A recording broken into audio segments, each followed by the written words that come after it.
Alright, this might be the quickest I have ever gotten around to doing another of these cover spotlight videos. Usually there are months between them, but this time it's only like a few days. This is 5 good comic book covers. My not entirely regular look at 5 good comic book covers. These are not in order. I get sick of having to say this, but everyone's video is someone's first. This is just me wanting to show off 5 good comic book covers. Covers that people didn't really talk about, that didn't get the love they deserve, or maybe you have never thought of as good comic book covers before. The premise being that there are loads of really good comic book covers that never get the praise they deserve because the art of a cover is such a commonplace thing.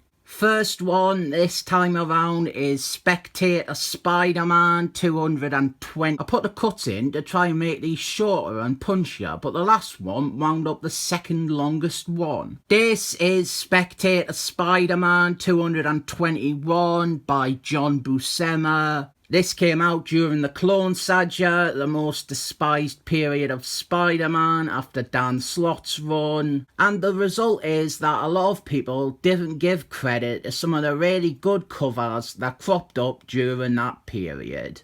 Speaking of Dan Slott, we have the man, the myth, the masochist on the cover. This is back when he was just a character in the comics before he started writing them. And he has defeated Spider-Man, and as most of my other covers videos attest, I seem to like covers where the baddies are the focus. I think this cover is the best and the most coolest that Dan Slott has ever looked.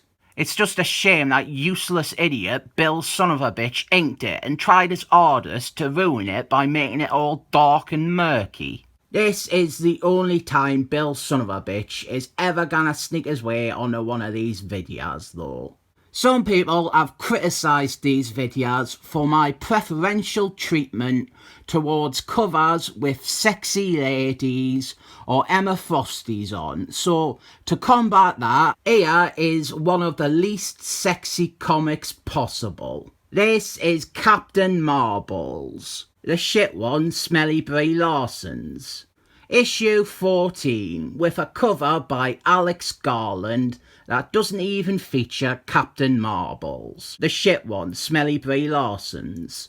Or have anything at all to do with the story inside. This is from one of them themed variant cover things that Marvel do. And this is just showing us Captain Marbles, the real one, mar-vell.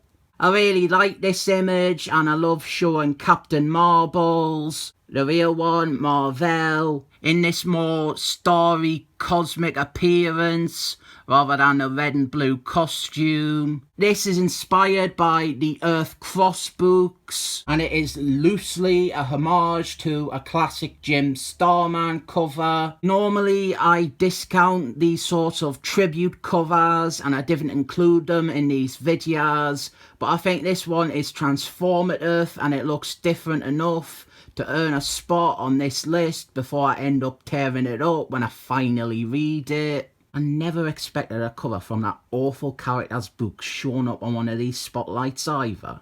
Oh god, imagine Bill Son-of-a-Bitch doing a cover for Captain Marbles, the shit one, Smelly Brie Larson's.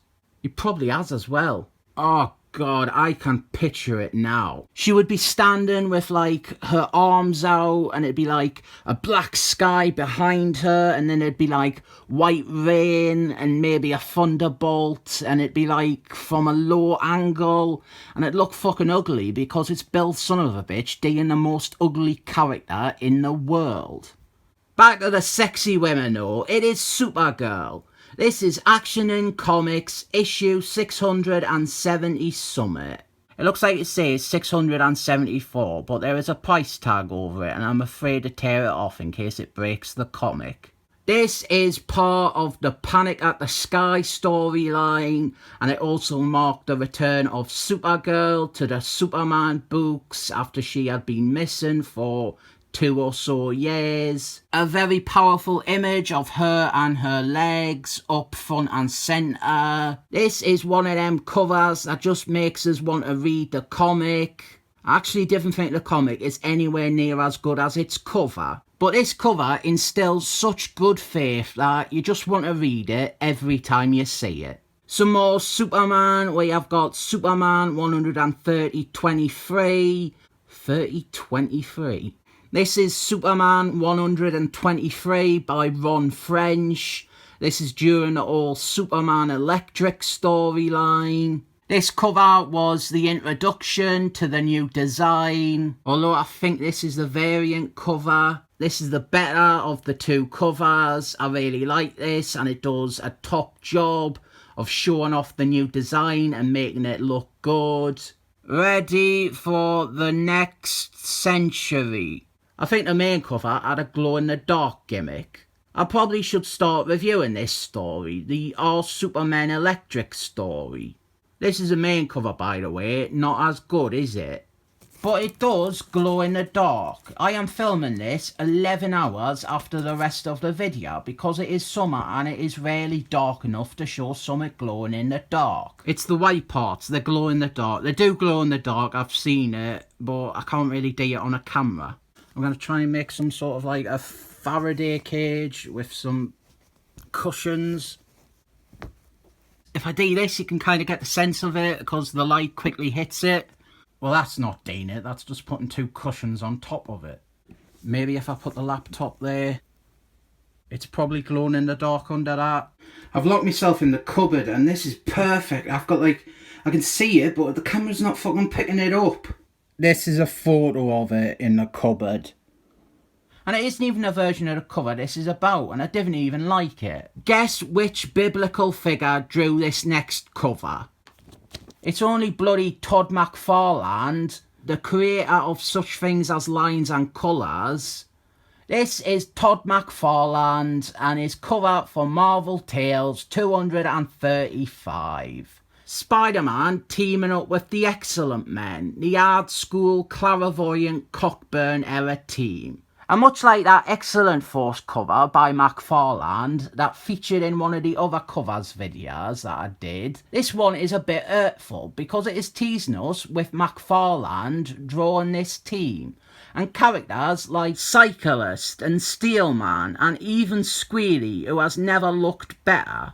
And we never got to see Todd McFarlane really draw any of these Excellent Men characters ever again. This is a great cover though. Why didn't we ever get a Todd McFarlane Excellent Men book? So there is 5 good comic book covers. Do you think that all 5 of them are good comic book covers? Do you think any of them were bad comic book covers? Comment down below 5 times. I rate all of these covers 7 thumbs up. I clearly nearly said 5 there, didn't I?